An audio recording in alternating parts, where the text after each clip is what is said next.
show is sponsored by BetterHelp Online Therapy. You matter, you do, and you're awesome. Don't fight us on this one. Ask your friends. Visit betterhelp.com/super and take care of number one. Hey, brother. Man, oh man, you guys, I feel like Encanto finally made it onto Disney Plus and more importantly, into our hearts. I don't know about you guys, but I've been doing nothing other than just listening to the music on repeat. Luisa's song kills me in the best way. Let me just say for the record, if anybody dares harm my sweet Luisa, I will end them. Okay. Not that I'm even sure you totally could, what with being tough as the crust of the earth is. And I glow cause I know what my worth is. Anyway, needless to say, I've pre-ordered the vinyl. So excited. What was making me so happy about the excitement about this movie is that it means we get to talk about it, and there's a lot to talk about. It feels like this movie is tackling a lot of things that are super relevant right now, like trying to carry too much weight, trying to be too perfect, or even just feeling like you're not enough. And that last one is where I want to start for the day, but I actually feel like all three of those will ultimately fit what I'm about to tell you. But the big question that I had walking away from this movie was,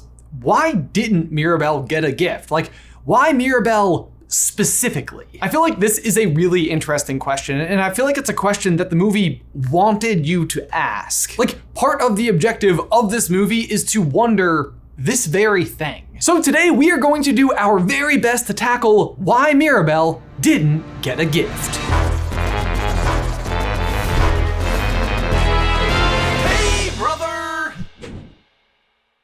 Guys, before we stamp, seal, and ship out today's video, we need to give a huge thank you to today's sponsor, Stamps.com. And I know what you're probably thinking at home, Ben, what an absolutely beautiful and alliterative intro to this ad read. To which I say, how right you are. I totally nailed it. And it's all thanks to the extra time I've been saving with Stamps.com. Here's the deal, you guys. With Stamps.com, you're not only going to save time and trips to the post office, you're also going to be saving money with extra discounts you can't find anywhere else. With up to 40% off USPS rates and 76% off of UPS rates. So whether you're a small office like we are here at SuperCarlinBrothers, or a fun side hustle, or a full-blown warehouse, Stamps.com can help. And the best part is, all you need is a computer and a standard printer. No extra materials or technology is necessary. It really is a no-brainer, and I can almost guarantee it will free up your time to come up with more extraneous mail metaphors. And just for our viewers, you can sign up today using promo code SuperCarlin for a special offer that includes a 4-week trial, free postage, and a digital scale. No long-term commitments or contracts are necessary. Simply head on over to Stamps.com, click the little microphone in the top corner, and enter promo code SuperCarlin. Link is in the description down below.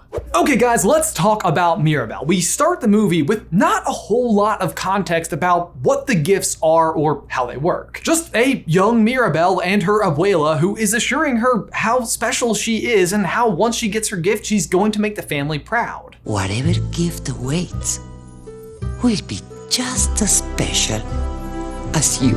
I feel like that line right there is an odd form of foreshadowing. Because after all, she ultimately does not get a gift, and if you reverse engineer the way that the abuela phrased that sentence, it means that without your gift, you are not special. And it's a sentiment that I think Mike could use some rethinking out here in the real world as well. It's like there's this sort of predetermined, desired outcome that will ultimately make your family proud of you. And I think on the whole, just about anybody can relate to this particular idea, even if it's not a sentiment that's coming directly from your family. But it can be the imagery or messaging that might be telling us what it looks like to become successful in life. Like, drive this car, live in this house, have this kind of influence or job. And in this opening scene, it's odd how concealed this actually is in the sentiment coming from Abuela, because if you're just watching this scene, it doesn't seem like she's being anything other than loving and supportive. But I think one of the key messages that we can ultimately take away from Encanto is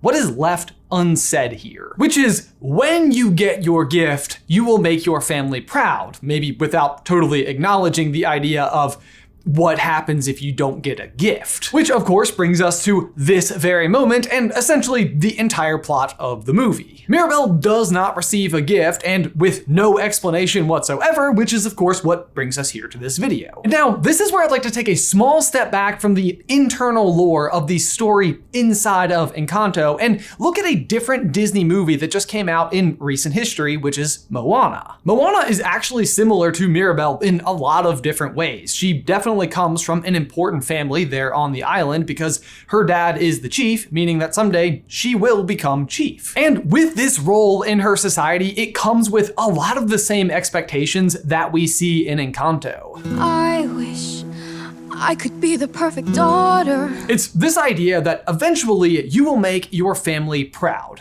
It's actually said out loud, word for word. In song form. Thank you, Tamatoa, but I think I've got it. But yeah, pretty much exactly what he said. She makes her whole family proud. Moana is literally born with a lot of the same expectations of all of the grandchildren of the Madrigal family, which is to make the family proud. So Moana and Mirabel are similar in a lot of ways. So I want to take the same question that I'm sort of applying to Encanto and apply it to Moana. Like, what made Moana special? And I know that that's kind of like an odd way to even pose the question as it pertains to Mirabel, like what made her so special that she wasn't given a power. But stick with me, I think it makes sense. When we're watching the story of Moana, she is set up with a couple of like small but very important scenes that start to help us, the audience, understand what makes her special. The first of these is going to be the Great Turtle Rescue, where Moana, as essentially a toddler and completely left to her own devices with no outside influence whatsoever, makes the decision to save a tiny sea turtle. Shoot!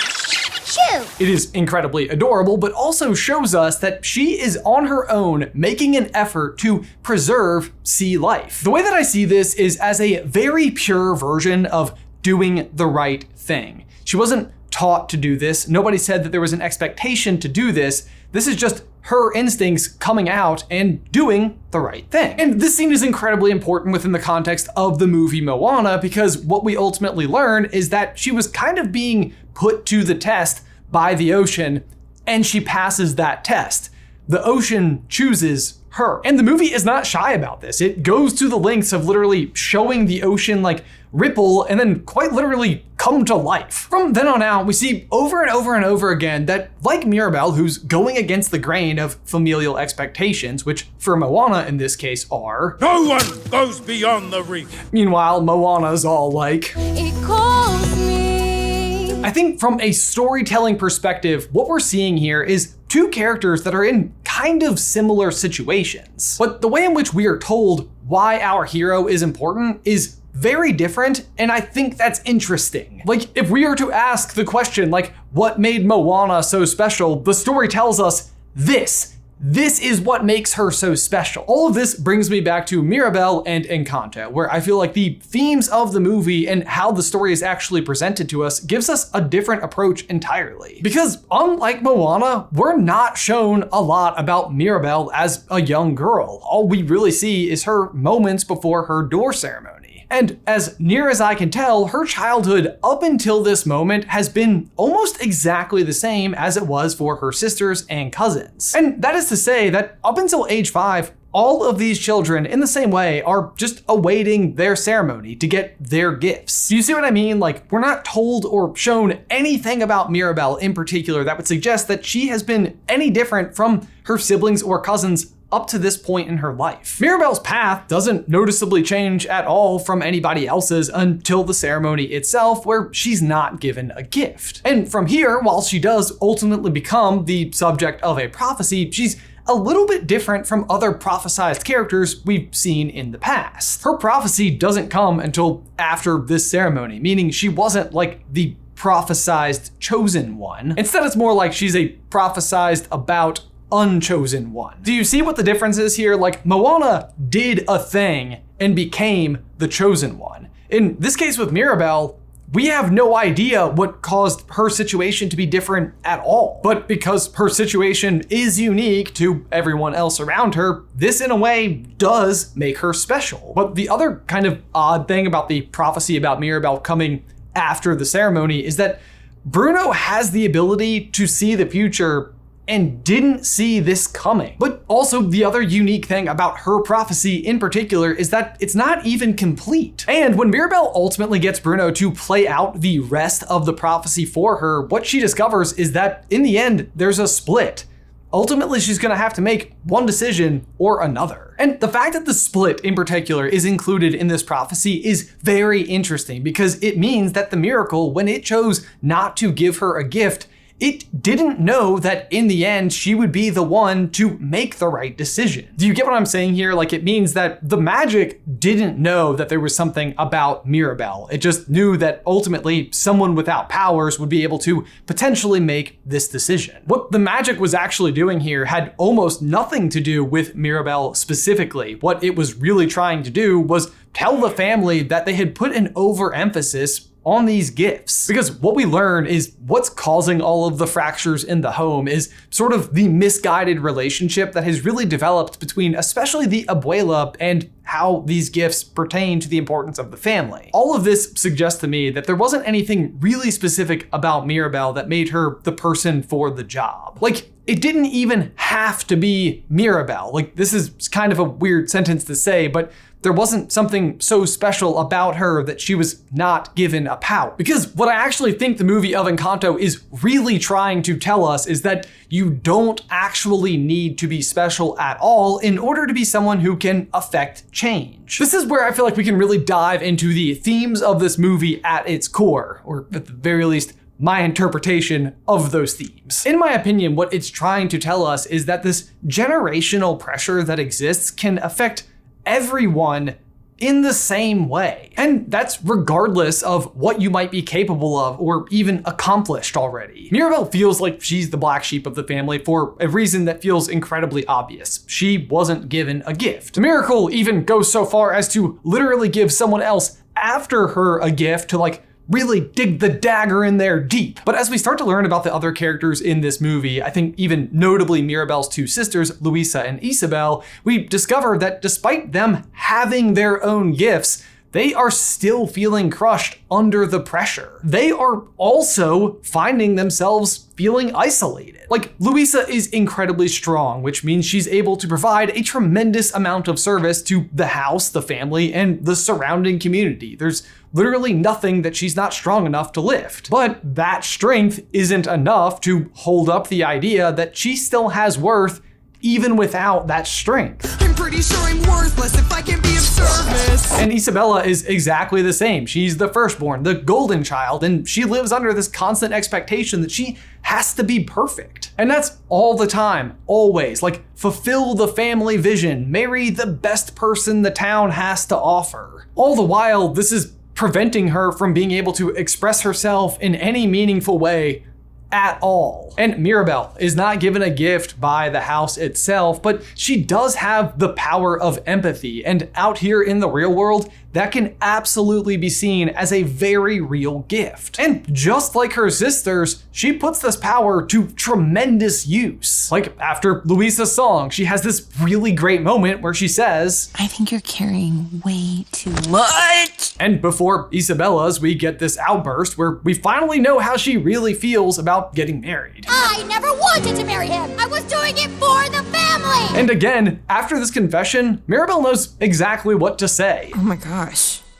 Isa, that is a very serious confession. She can immediately understand her so much better in this moment. In a way, this ability to empathize really does feel like a gift of its own, just not exactly in the package that the family is used to seeing it. But all of this from these three characters all comes back to exactly the same thing, and it's these extremely high expectations, especially from the abuela. And those are expectations that have lost their way. She has completely departed what the original point of the miracle is, which is simply for the family to be. The miracle is not some magic that you've got. The miracle is you. Like, she's completely lost touch with the idea that the entire point of all of it is to be able to be together, not the gifts themselves. But the important bit here is that it is affecting all three sisters exactly the same way. And they're all cracking under the weight of those expectations. Luisa fears that someday she might not be strong enough, and without her strength, she doesn't have value. Isabella thinks that she has to be perfect all the time. And even Mirabel, who doesn't even have one of these magical powers, still has to hype herself up with a very specific line before leaving her room in the morning. Make your family proud.